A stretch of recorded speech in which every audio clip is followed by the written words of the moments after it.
The champagne glasses clinked in the sunlight as laughter rippled across the deck.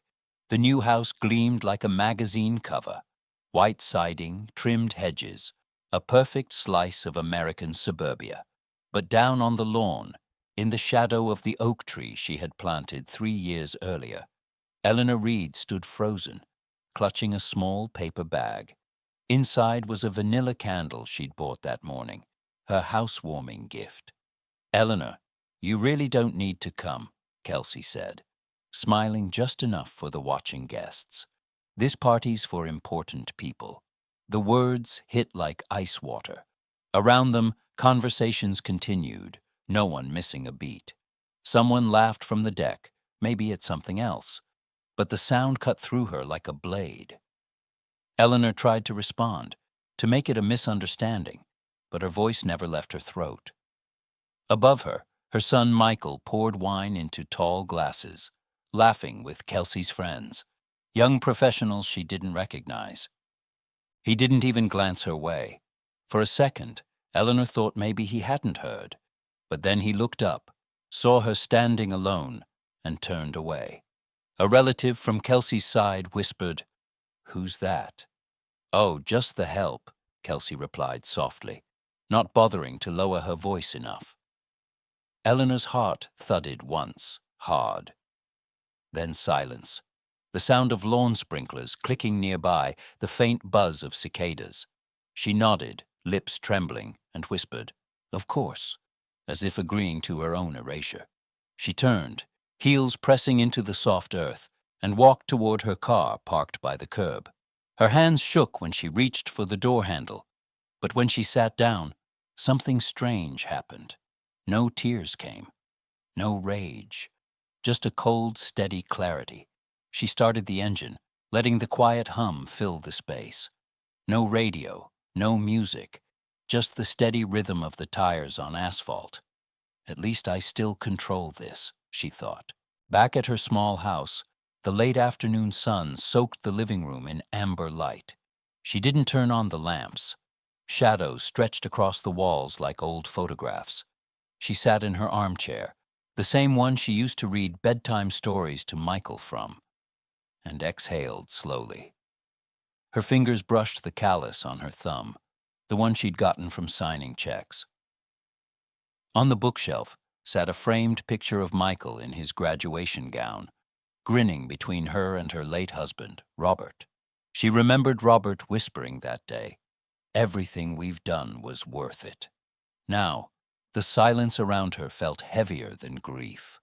After a while, Eleanor rose, walked to the back room, and opened the tall walnut filing cabinet, the one she'd kept since her days as an accountant. Each drawer was neatly labeled: utilities, insurance, family. She pulled the folder marked Family, Michael and Kelsey. Inside were receipts, loan documents, bank slips, all neatly stacked. Evidence of 5 years of quiet generosity. Car deposit, $200. Salon equipment loan, $3,000. Olivia's winter tuition, $850. Co-signed loan, $15,000. The list went on. She ran her fingers down each line, the paper cool against her skin. So precise, so clean, like the ledgers she used to audit. She sat at her desk, opened a fresh notebook, and began to write. Date, amount, purpose, who asked, my response. Her handwriting trembled at first, then steadied. Each number felt like a pin popping a balloon. The illusion of being a good mother, the self-image she had fed all her life. When she finished, she added the totals. $47,600. She stared at the number. It looked like an accusation carved in ink. The room was utterly still. Outside, the last light of day slipped through the blinds, striping the floor in gold. Eleanor closed the folder, pressed her palm over it, and whispered, "It ends now."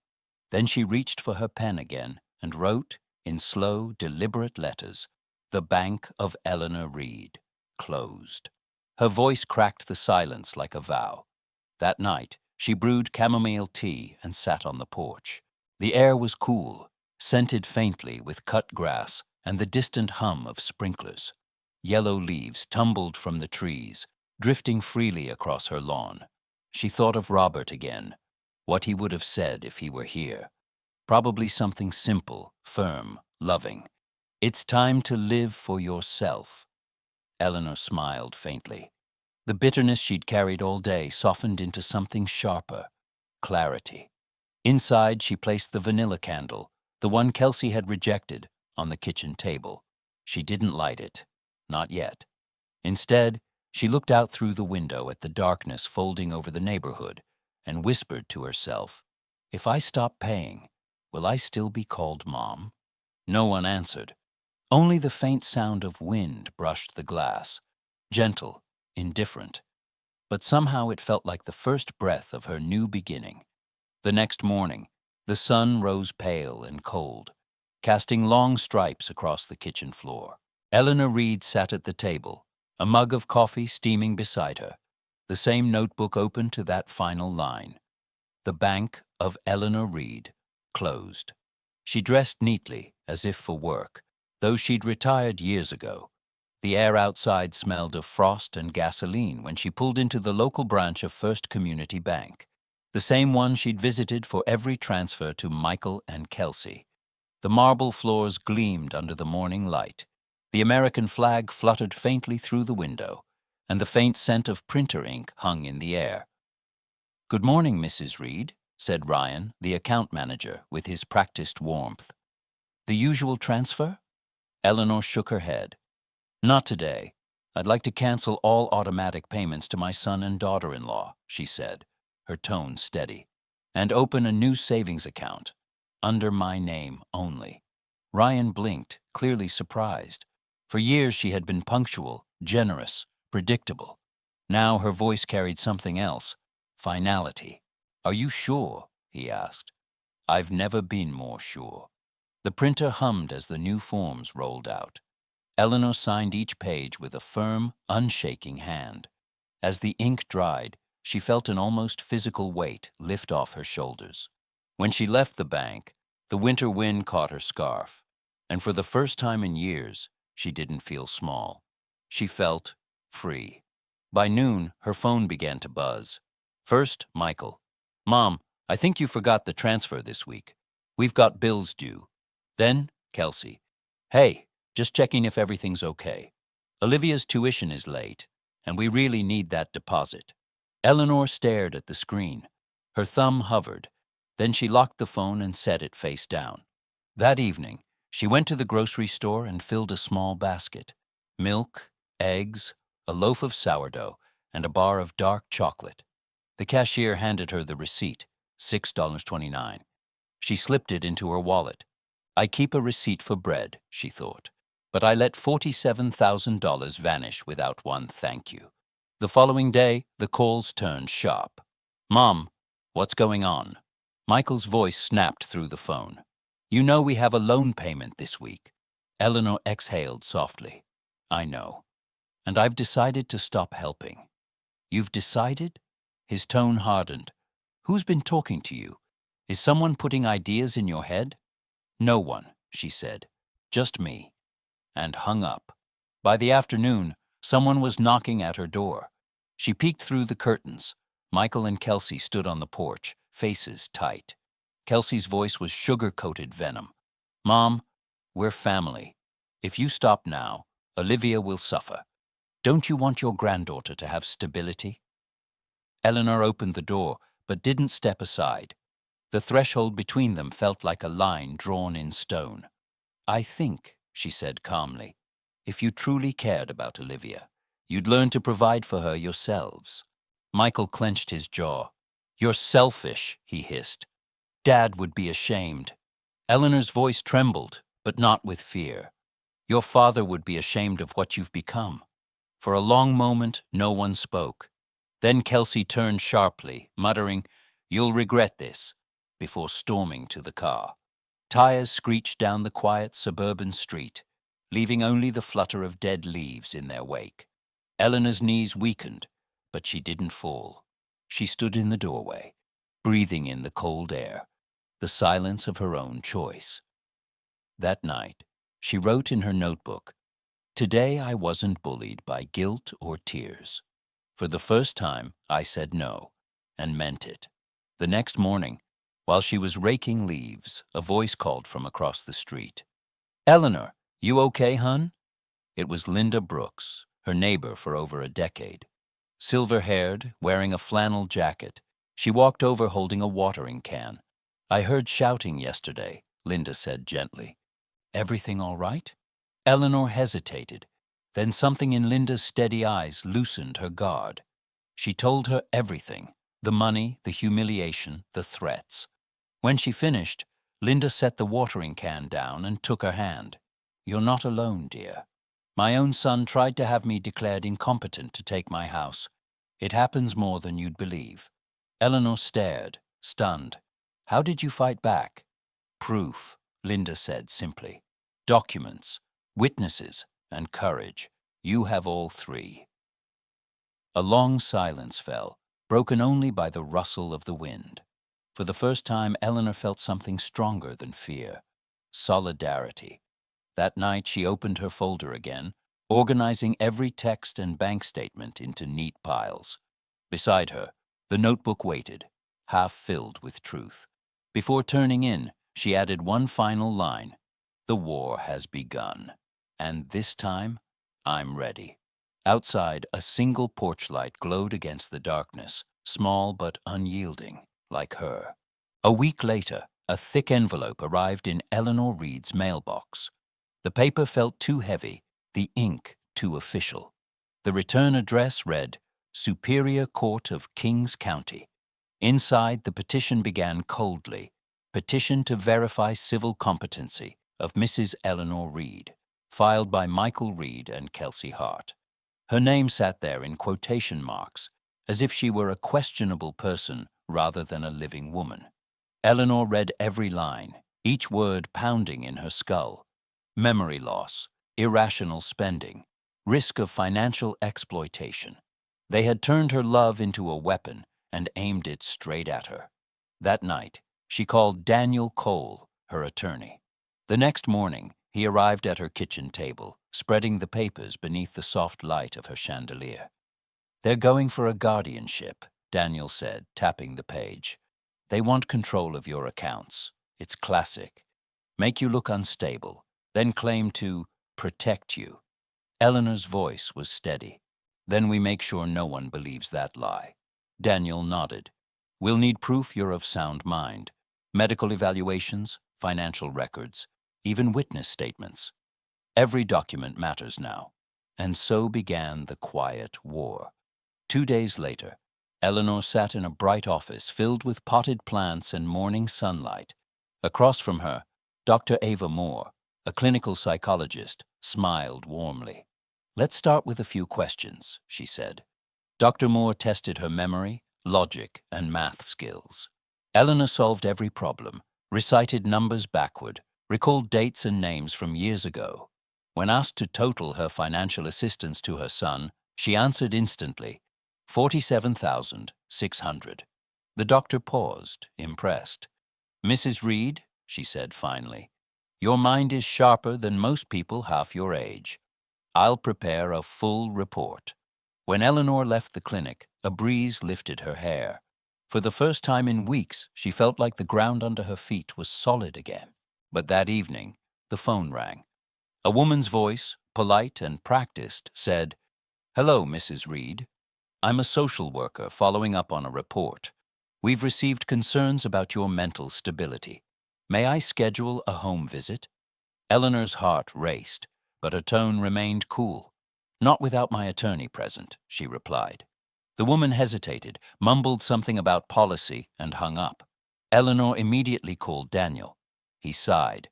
"They're trying to corner you, to make your caution sound like paranoia. It's manipulation. But you did the right thing." The next day, Daniel arrived with new documents. "They filed medical evidence," he said grimly, handing her a photocopy. At the top, in bold letters, "Psychiatric assessment, Dr. Henry Levin." Eleanor frowned. "Levin? I've never met this man." Daniel's jaw tightened. "Because you couldn't have. He retired 3 years ago. He pulled up the state medical registry on his tablet and pointed. This signature is a forgery. Eleanor felt her stomach drop. Her own son had resorted to falsifying medical records. This, Daniel said, eyes hard, is our strike point. Submitting forged evidence is a felony. Once we expose it, they'll have nowhere to hide. When the first hearing came, Eleanor dressed carefully. Charcoal gray blazer, her hair pinned neatly.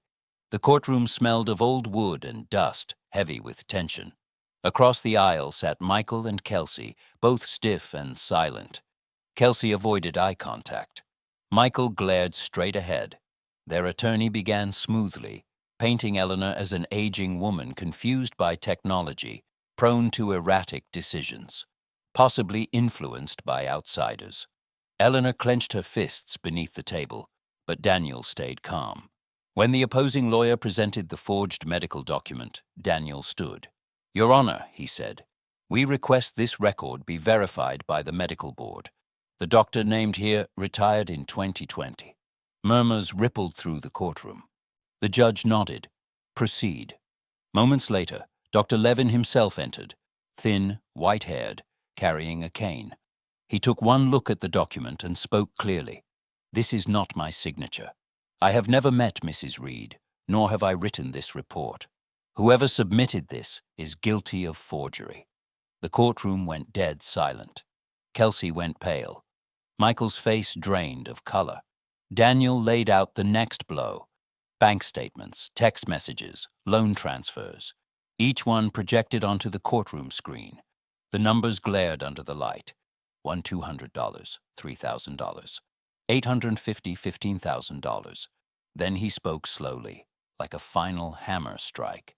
"If anyone here needs protection, it's Mrs. Reed, a mother exploited by her own son and daughter-in-law." Gasps whispered through the benches.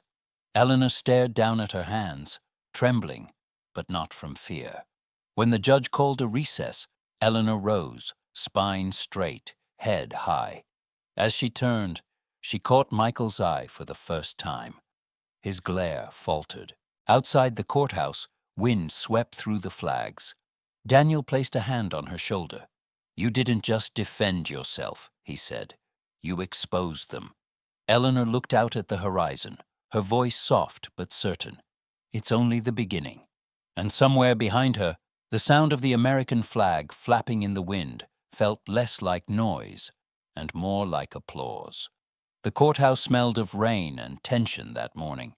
Gray clouds hung low above the marble steps as Eleanor Reed adjusted the lapels of her navy blazer, the same one her late husband had given her for their anniversary 20 years ago. Her silver hair was neatly pinned, her eyes calm but burning with resolve. Linda Brooks, her neighbor, waited by the car, clutching a thermos of coffee. "You ready, sweetheart?" Eleanor smiled faintly. "Ready as I'll ever be." Inside, the courtroom buzzed with quiet curiosity. Reporters, church friends, and a few local seniors filled the benches. On the opposite side, Michael sat stiffly beside Kelsey, both pale, both avoiding her gaze. Their lawyer whispered frantically, flipping papers as if truth could be buried under enough ink. When the judge entered, everyone stood. The air thickened. "Today," the judge said, "we review the guardianship petition of Mrs. Eleanor Reed." The plaintiff's attorney spoke first, voice smooth and practiced. "Your Honor, my client simply wished to protect Mrs. Reed from self-harm and manipulation. She has displayed paranoia, isolation, and erratic financial behavior." Daniel Cole rose from his seat before the sentence finished. "Objection, Your Honor. The evidence they submitted was not only misleading, it was forged." A ripple of murmurs spread through the courtroom. The judge gestured for silence. Daniel continued, pacing slowly. "We have verified testimony from Dr. Henry Levin, the supposed author of their medical certificate, confirming his signature was falsified. And we have Dr. Ava Moore's independent psychological report declaring Mrs. Reed entirely competent." He handed both documents to the clerk, the sound of paper crisp and sharp. Dr. Moore took the stand, steady and professional. I evaluated Mrs. Reed personally. Her memory, reasoning, and emotional stability are perfectly intact. In fact, she demonstrated exceptional clarity. When Daniel called Dr. Levin, the old physician raised his cane, voice strong. That document is a forgery. I never wrote it. Whoever did should be investigated. The silence that followed was electric. Kelsey's face drained of color. Michael stared down at the table, jaw locked. Then Daniel displayed the final piece, bank statements projected on the courtroom screen. Line after line glowed like a confession. Car deposit, $200. Salon investment, $3,000. Tuition, $850. Personal loan, $15,000. 5 years of transactions, all signed by Eleanor. $47,600, Daniel said, his voice low but cutting. That is how much Mrs. Reed has given. Not out of obligation, but love. And when she finally stopped, her family turned on her. The judge leaned forward, expression unreadable. "Do you have anything to say, Mrs. Reed?" Eleanor stood. Her hands trembled slightly, but her voice did not. "I'm 72 years old," she began, "and I've spent my life believing love means giving everything. Time, money, forgiveness. But love without respect becomes servitude. I'm not here to punish my son.